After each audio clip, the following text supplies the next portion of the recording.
ask God's special blessing on his already blessed words. Saints, one thing that I want you to see this morning is look at how people who are not in tune with God always have their own agenda. Now, these Jews, we all know, were very jealous of Jesus because Jesus had a large following, especially in the Jewish community. And the people believed that he might be the Messiah.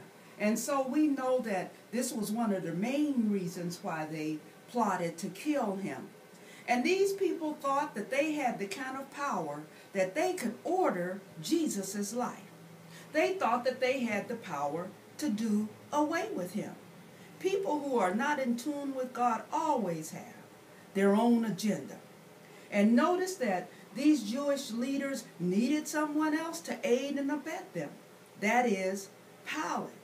Because they did not want to openly kill Jesus themselves through stoning or whatever way they were allowed to. They wanted it to be somebody else's doing that killed Jesus. And so they wanted their people to believe that Rome saw him as a criminal. And so if Pilate would condemn him and order his death, then the people would think that Rome had considered Jesus a criminal also. And so this is what they are after.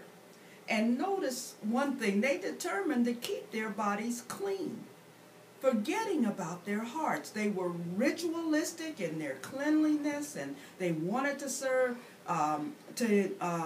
engage in the Passover. And so they decided we cannot go into the judgment hall where Gentiles are, because then we will become defiled and we won't be able to observe the Passover.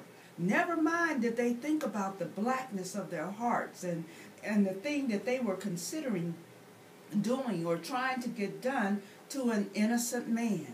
And sometimes we can worry about the outward things a whole lot more than we worry about the motives of our hearts. And so we see that people who are not in tune with God, who do not listen to the Lord, who do not seek his face, will always have their own agenda. And they will try to order our lives. Those of us who are trying to live for the Lord and to do the assignment that he has given us, they will try to block your path and sometimes even try to get you to stop doing whatever it is that you are doing.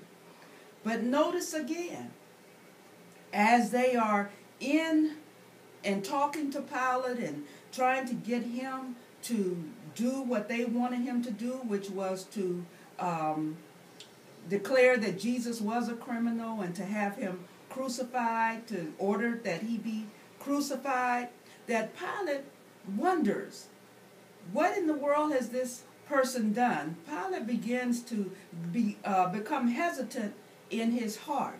But yet they press through, and because Pilate was concerned about trying to please them because they were powerful in the community, he does give in to them and begins to question Jesus.